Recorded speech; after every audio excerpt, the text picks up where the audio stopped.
Basically, it's the purge. If you're not in your house at 7 p.m., there are no laws, and you are subject to anything the gangs want to do to you. Yeah. And they are... Go ahead. Go ahead, sorry. Well, and they're out after the fight. Apparently, because Billy was messing around, they're out after curfew, which I don't really get. Yeah.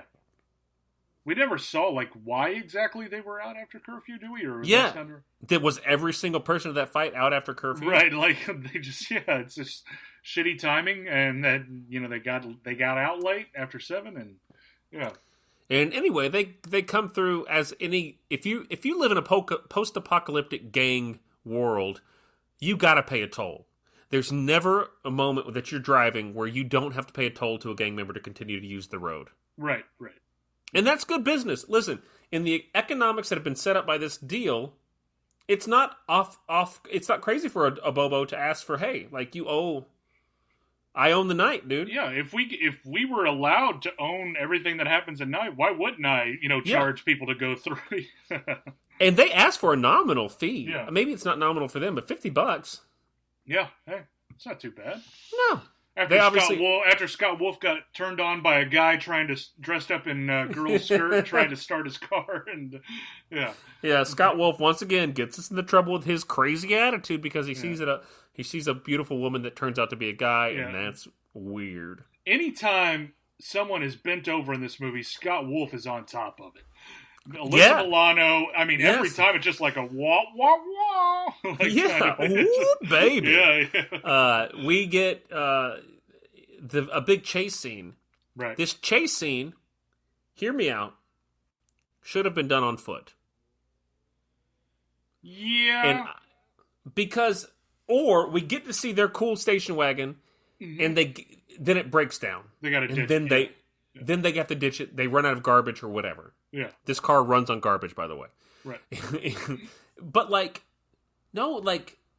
this is your chance of having going through the city. This would be a great time to give us that scene where it's like them side-scrolling down and, punching and kicking and, Yeah, that's true. Yeah, if you're doing it that way, then yes, it would have been more fun on foot. Yeah. Otherwise, I don't know. If you show me a martial arts fighting game, you have to show me more fighting than this movie shows me. Yeah. And I think the one thing that I appreciated for the fight or for the chase scene that happened was a Bobo's little video game driving. And that was fun. That makes it more fun when you're a kid. Like anytime you see Ghostbusters 2 and you see him playing an NES Advantage controlling the Statue of Liberty, anything video game related in a video game movie is going to be fun, right? And it's going to be mind blowing. Like, oh my god, that's so fun. You can play a video game as the car that you're in and driving and stuff too. I agree. I don't think that, and I just think the payoff for the car chase is that they're outside of their car anyway. Right. So, I don't know. I feel like you left a lot of fight scene on the table. I guess that just shows if I ever direct a movie, I'm sure I will get notes that'll be like, dude, you have to have some type of story here.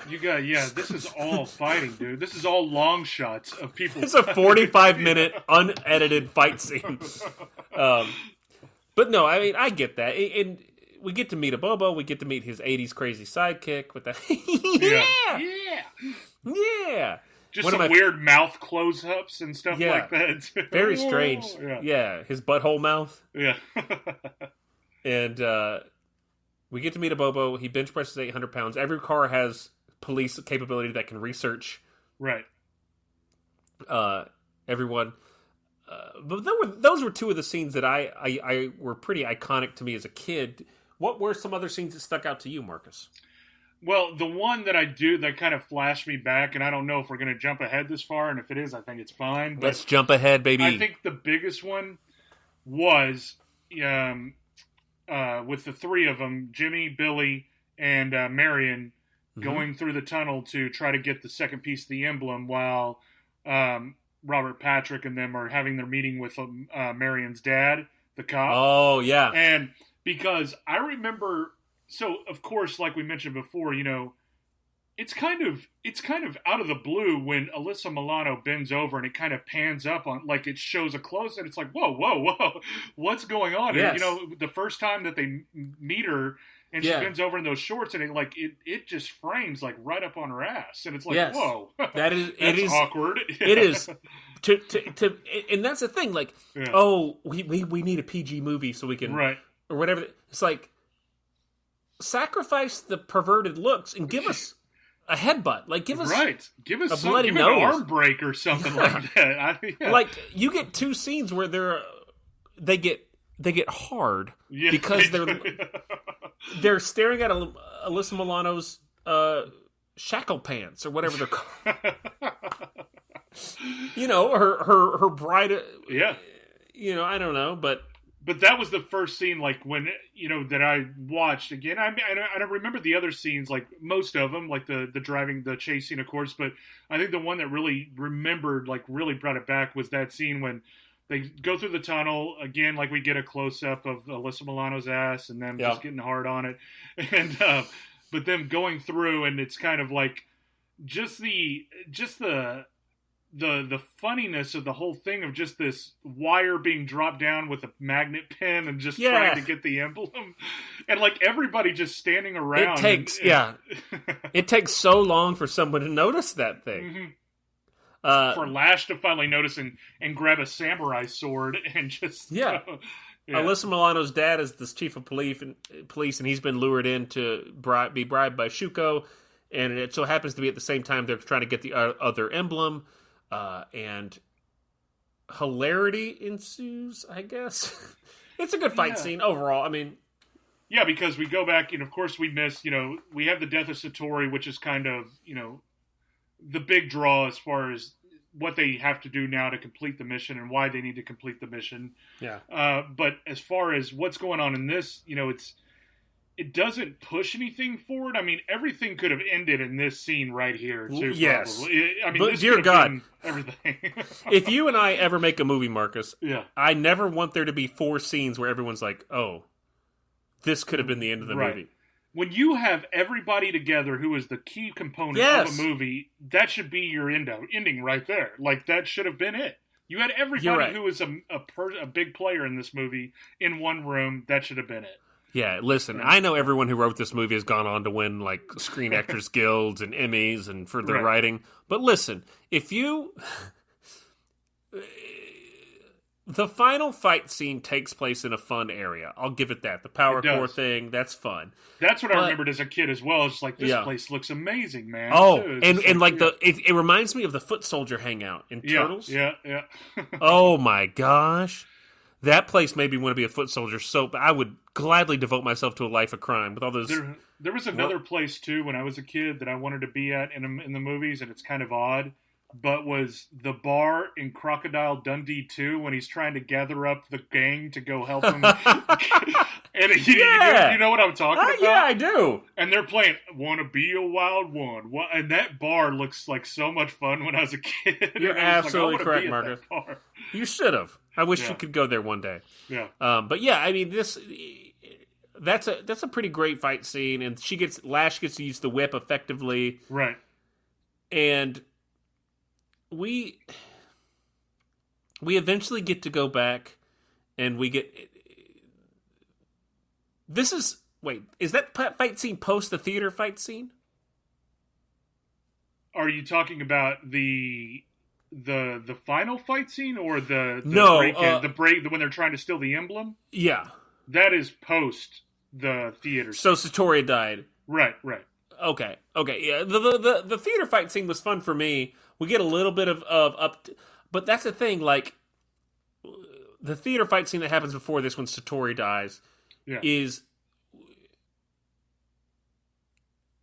I don't know if she's a trained fighter or not. It does not look like it. Like, every move is just so slow. It is. It's very heavy and slow. Yeah, it seems like it. Yeah. But it's a silly fight scene. Like, everyone trips on gumballs. You know who holds all that shit together are Huey and Lewis. Huey and Lewis, yeah. The stuntmen actors. What's the news? Yeah. So there's the theater fight scene. There's the big building fight scene. And is it me, or also does Jimmy seem rather unaffected by Satori's death? And very... un like unappreciating of Scott Wolf's character's struggle in dealing with her death, because he's like, all right, let's go, we gotta go. I see, and I agree with you in that, but then, like, I mean, I think we're not going to deep dive into this because you can't, but, and take a real, like, philosophical, like, what was the character's, choice in this? But I definitely see, like, Billy being the over-dramatic one, and being like, not saying that you're over-dramatic if someone dies and you're sad about it, but I definitely saw Jimmy being like, take care of business, and because it's set at the first in the fight, like, we got to take care of business, and Billy being, he likes to have fun and fight, but also he's going to go overboard and kind of take it a little, not too far, but he's going to be where you have to wrangle back in with somebody close to dies. I was just picturing that scene that you're talking about that made you laugh when they're sitting by the bay, and he's looking through this lunchbox of memorabilia of her, and Jimmy's like, "Get over it!" and throws the shit in the water. That's what he says. Get over it. Yeah.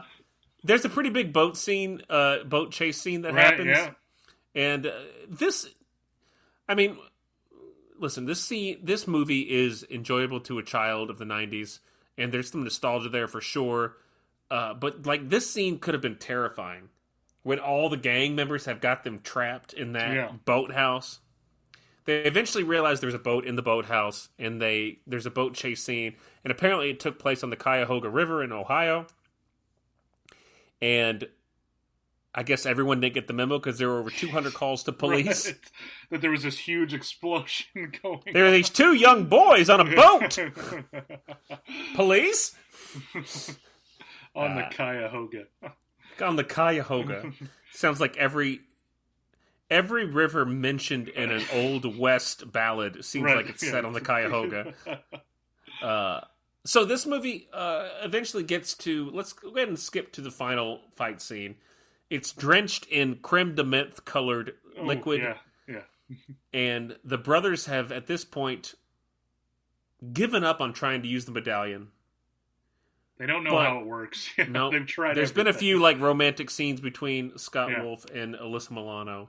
Also, fun fact: Alyssa Milano's brother is her brother in this movie. Yeah, fun brother. Yeah. I wonder how that worked out. I wonder if that was in her contract. Good for those two. Man, she's so gorgeous in this movie. She is, man. And she's not given much to work with. Like her lines are just, I don't know how anybody could deliver them with believability, but good for her because she does what she can. And they eventually make their way to the power core, and the guy finds them, and there's the big final fight scene. Yeah. Thoughts on the big final fight scene, Marcus? I mean, it wasn't much. It wasn't much, really. It was fun in a sense that I thought it pulled back enough, and we got to see longer shots of Dacascos doing stuff, which was fun, which was the only fun part, really. And I mean, like, we got to see, like, kind of them practicing in front of Satori, the kind of spinning where they're grabbing onto each other. Yeah. And we got to see that kind of come back into play, which isn't a big move. Like, I want to see a double dragon, jump kick, something, something to that sense. We need to see the double dragon, double kick, something or something. The building of that spin move needs to be them rehearsing it. It doesn't work. Yeah. Them trying it in a fight, it doesn't work. Yeah. Then they get to achieve it, because them failing once, it's like, they're practicing it. Everyone relax. Give them a chance. Because Billy fucks it up, I guess. Yeah. At least Jimmy blames Billy. But that's like, we need that 3 times. We need to see them. And maybe that's how Billy gets caught or Jimmy gets caught. I don't know. But, like, I would have loved to have seen that one more time attempted to use in an actual combat scene. Right. You're right. They practice. They get cocky. They think they can use it. They lose to it, trying to do it. And then that's when, it goes over. And we get this final fight scene. Old dude shows up. Warlord, medal holder. The medallion allows him to overtake people's body.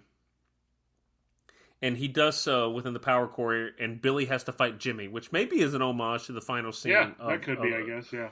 and they. But I don't know, man. Like,